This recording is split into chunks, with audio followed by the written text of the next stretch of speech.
Welcome to Hard Talk. I'm Stephen Sacco. A violent Islamist insurgency in northern Nigeria is threatening to destabilize Africa's most populous nation.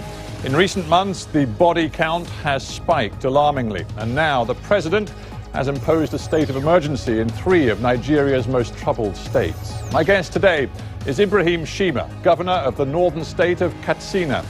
How does Nigeria avoid a slide into chaos?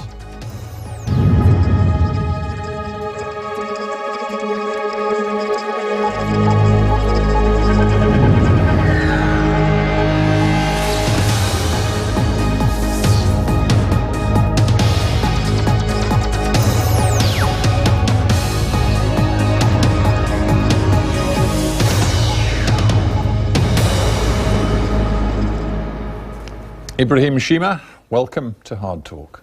Thank you, Stephen. I want to begin by quoting to you the words of a senior Nigerian military officer speaking to Reuters news agency just the other day of the Boko Haram militant insurgency in the north of your country. He said this, he said, "It is now eating deep into the sovereignty of the state." Do you agree with him? I don't exactly agree with the fact of eating into sovereignty of Nigerian state by activities of Boko Haram or any other insurgent group for that matter. Because you see, the point of the fact is that Nigeria has gone through a process of insurgency at different points in time in its political history. You start with the Tip and Jukun riots in the 60s. You come down to the crisis that Nigeria experienced through various groups like Katsina in Kano, like the Bulunkutu crisis before in Borno State, like the religious crisis in Kaduna, and the religious crisis that we experienced in Plateau, in Jos, and the Abuleri or Moleri crisis among the Igbos, the Ife Modakeke crisis among the Yorubas, the Mossab.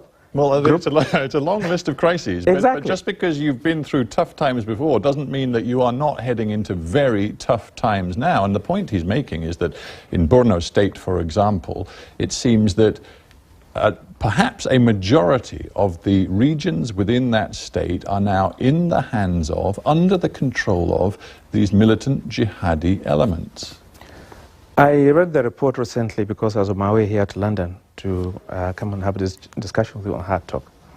And I understand that, there are indications from the president's speech that some people have gone and are hoisting a flag different from that of Nigeria, which of course translates into a threat to the sovereignty of Nigeria. Of course it does. I mean, your military does not now control all of the turf, particularly in the 3 northern states which the president, in an admission that something is very wrong, has now imposed a state of emergency in. Exactly. The president has powers under Section 305 of our Constitution to invoke the state of emergency in any state or any part of Nigeria where peace and security are under threat. And by doing what he did just about 2 days ago, it shows the level of preparedness of the federal government to go the whole hog and address these issues of insecurity in the northern eastern part of Nigeria and northern Nigeria as a whole. I suppose what it also shows is that the president, Goodluck Jonathan, doesn't have a great deal of faith in the ability of people like you, that is the state governors, to deliver stability and security. You governors told him not to impose a state of emergency, and he ignored you. It is not about faith in governors or not in governors. It is about reality on the ground. The need for active response by government at the center and governments at the local level. The governors did mention that a state of emergency, as we knew it when it was imposed by President Obasanjo on Plateau, way back when he was president of Nigeria, involved the dismantling of democratic structures in place. And I believe the Governors Forum was talking about that aspect. And most Nigerians are now applauding this action of state of emergency that does not affect the democratic. So to be clear, just very briefly, yes or no, did you or did you not support this imposition of the state of emergency? I do support the imposition of state of emergency in the manner it has been declared without affecting democratic structures in those places. And do you agree with Goodluck Jonathan, and this comes back to the point of trust, and reliability of local leadership and local governance. Do you agree with him when he said, and this is last year in 2012, he said some of them, and he's talking about Boko Haram here, some of them in Boko Haram are inside the executive arm of government. Some of them are in the parliamentary and legislative arms of government. Some of them are even in the local judiciary. Is that true? You see, in Nigeria, these type of institutions can be made, and can be made even to the highest level. So it is true. But the insurgents have penetrated. Have they, in your state, have they penetrated these institutions? Who are they? I'm talking about Boko Haram. Yeah, but who are they in the institutions? If you say there are people in institutions of governance, of positions of authority, that have been involved in this activity, bring their names out. But, Governor, you don't seem to understand my question. I'm asking you. I do understand your question, I don't Steve. live in Katsina State. You do. Exactly. You govern Katsina State. Precisely. And I'm asking you a very simple question. Do you believe, do you suspect that Boko Haram and like-minded militants have penetrated some of your key state institutions? I'll give you a simple answer, Steve. No. That's the answer I was looking for, yes or no. But do No. you believe in some other northern states, and we are talking about the mainly Muslim northern states here, do you believe in some of those states penetration to that level has taken place? Frankly speaking, it's all a matter of speculation at this stage. Because what I said is, who are those people? Have they been identified? I'm sure you read the Nigerian press. Of course I do. Do we believe everything we read in the press? Of course not. But if you read the press, you presumably have taken seriously the allegations that we've seen for a couple of years now, that there is a relationship between some politicians on local level and Boko Haram. And one leading Nigerian newspaper has even claimed there's evidence that some state governors have paid Boko Haram not to indulge in violent activity on their patch. You see, the question of insurgency is it affects northern Nigeria, Boko Haram, or other forms of insurgency. At this point in time in Nigeria's political history, it is important that all men and women of goodwill should look closely at what is the causative factors of this aspect of Boko Haram. Well, I want to get to that, and I want to hear what you think the causing factors are. But before we get there, I just want to push you a little more on Boko Haram. For example, we've talked about relationships, either covert or overt, between politicians and Boko Haram. Have you, as a state governor in power since 2007, have you ever tried to reach out, negotiated with any elements from Boko Haram? I have never had any contact with any member of Boko Haram or any insurgency. I know you've had Boko Haram activity inside your state. That's what I'm saying to you. And I'm asking you again whether you have made any effort at any point to make contact with, negotiate with, talk to Boko Haram. Frankly, no. I have not had any contact with any member of Boko Haram. Would it be of interest to you to talk to these people, to see what they want, to see what their intentions are on your territory? Of course. If there's any reason for member of Boko Haram to link up with me or government of Katsina State, yeah, we can talk to them. The idea is to bring down, the activities of insurgency in the entire northern Nigeria and in Nigeria. And any effort that is necessary to be done, myself as a governor of Katsina, I'll be ready to do it. You said to me that it's important to understand the causes of this violence. So tell me what you believe the causes are. The causes of violence everywhere usually, are not too far away from poverty. But there are certain fundamentals that you have to look at. Illiteracy, ignorance, poverty, transnational criminals, and perceived injustice in particular. Most crises in the world, especially insurgency, are tied to perceived injustice. And that perception of injustice has to be addressed clearly by all authorities concerned if you want to bring down insurgency in any part of the globe, including northern Nigeria. You put Boko Haram very clearly in the context of poverty, of some of the socioeconomic problems. Socioeconomic problems, right, yes. You do. Because, again, President Goodluck Jonathan has made it quite clear that in his view, that is the wrong way to look at Boko Haram. He says this is a problem of terrorism. It is linked to international terrorism, and we will only overcome it if we work with the international community on the basis of a fight against international terrorism. It is absolutely important that Nigeria works with the international community to fight the issue of terrorism. And President Jonathan has made it very clear through the various multitudinous efforts, bilateral and other agreements that he entered, specifically with border states of Niger and Chad.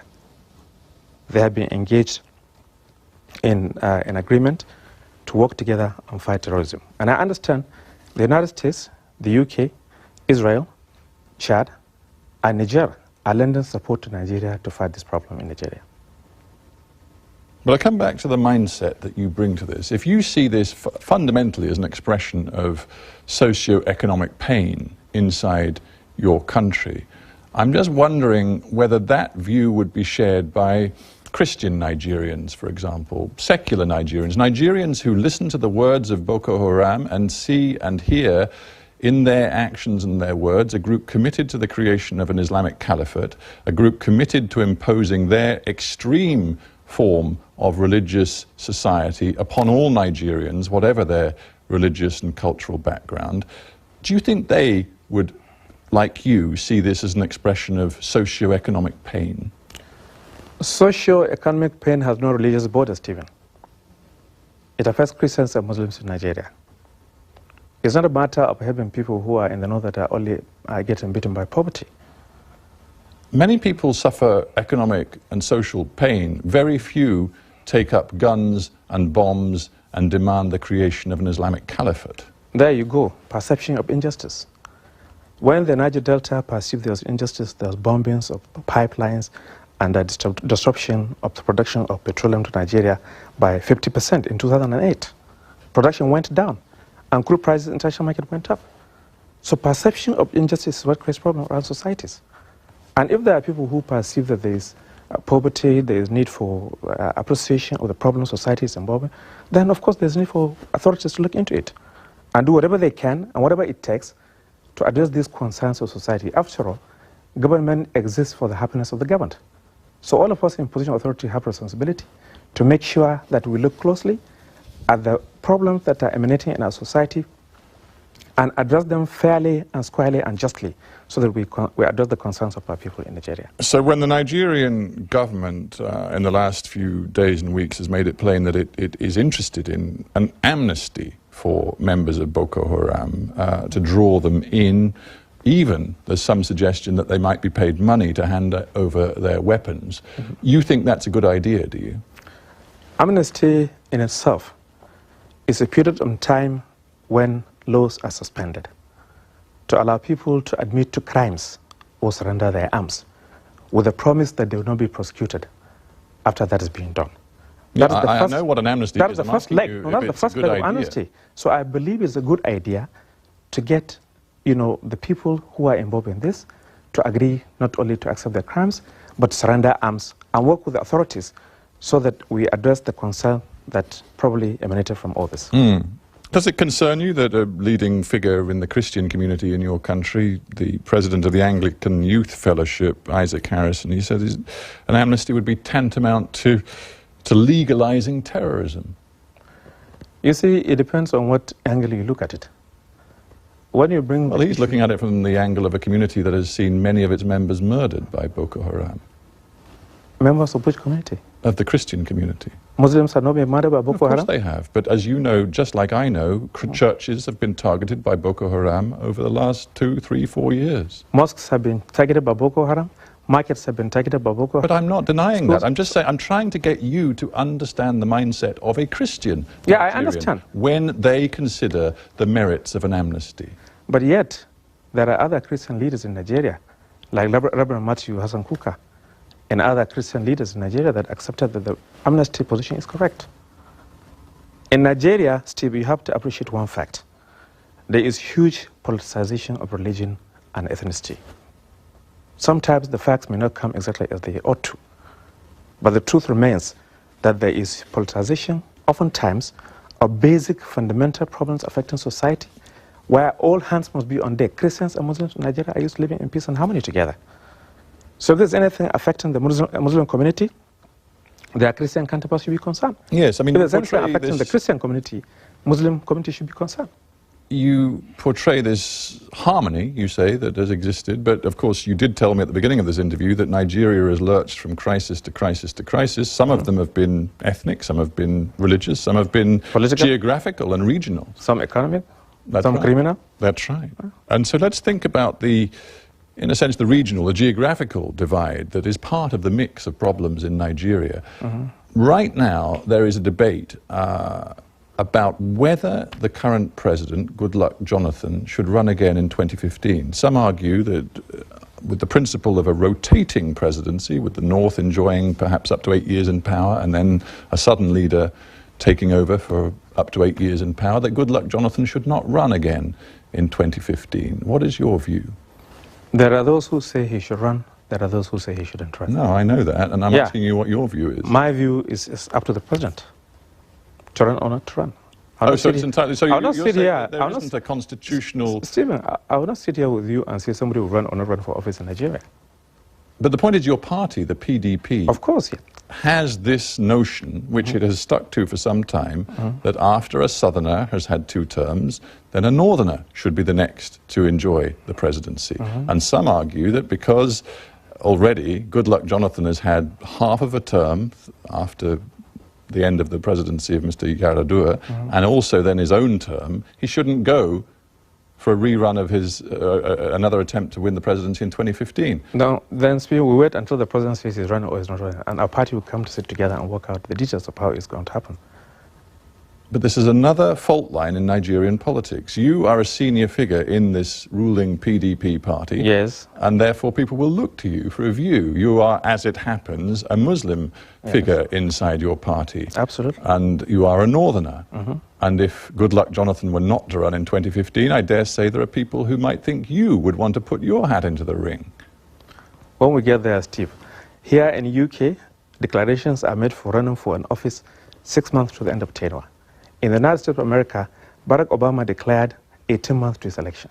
We're still about 2 years away from that time. What about the idea that if you do not run for president, you might well be interested in running for vice president? And that is one way in which you could support Goodluck Jonathan running in 2015. Right now, honestly speaking, Stephen, Nigeria needs all hands on deck to address the security challenges. If we now, with the blood being spilled, level of unemployment in our society, with the question of corruption, with the issues that affect societal development that are slowing down, with attacks on religious places, traditional rulers, security agencies, I think there's more than enough for us to sit and take care of than talk about running for office at this stage. Well, it's certainly true that there are many issues to talk about when it comes to the economy. You've already put the context of Nigeria's current violence as being an expression of the economic pain your countrymen are feeling. It is fair to say, is it not, that having run Katsina State for, what, the best part of 6 years, you haven't really delivered economic performance for the people of your state, have you? Is that what my people told you, Stephen? Well, I tell you what, it's what the facts and figures of your economy tell me. Well, you've got one of the highest unemployment rates in the country. You've got one of the highest poverty levels in the country. You know, in the entire West African sub-region, unemployment is very high. Not in Katsina State, not only in Nigeria. But within Nigeria, Katsina State has an unemployment rate, and this is official. Unofficially, it's much higher, but officially of 37%. 37% of unemployment, yes. We may have that.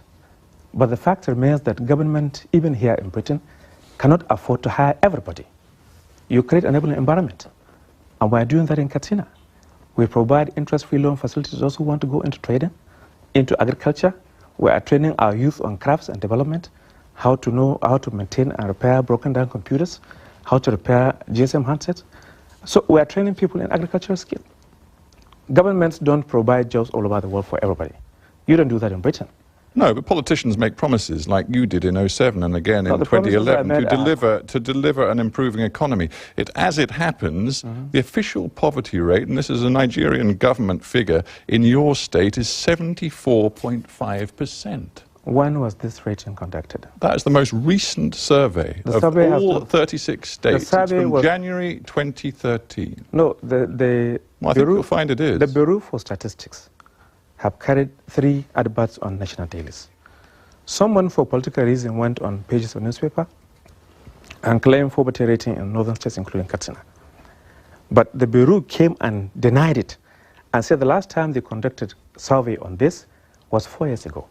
Isn't that the sort of mindset that leads you to condemn the media that criticizes you in your own state and take on in a very confrontational fashion any politician who dares to suggest that your policies are not working for your own state? No, Stephen, I disagree with that absolutely.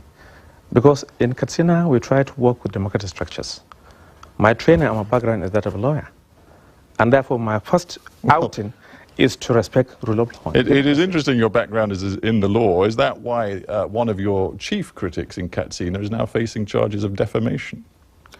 You see, you can criticize. Even here, there's a level you can criticize government. In the UK, in the US, in advanced democracies, when you injure someone, when you say falsehood about a person or institution, you are asked to go. Instead of acting in a manner outside the law, we prefer to go to the courts. Well, we're talking about a gentleman who chose to characterize your rule in Katsina as, his words, a failure and a disaster. Is that grounds for then accusing him of defamation? No, you see, what he did was, among so many other things he was saying, he was lying publicly against the government. It's just interesting that one of Nigeria's leading human rights campaigners, who's actually been on this program, Shehu Sani, he says that you have, and I'm quoting him now, proved to be intolerant of opposition. I don't think so.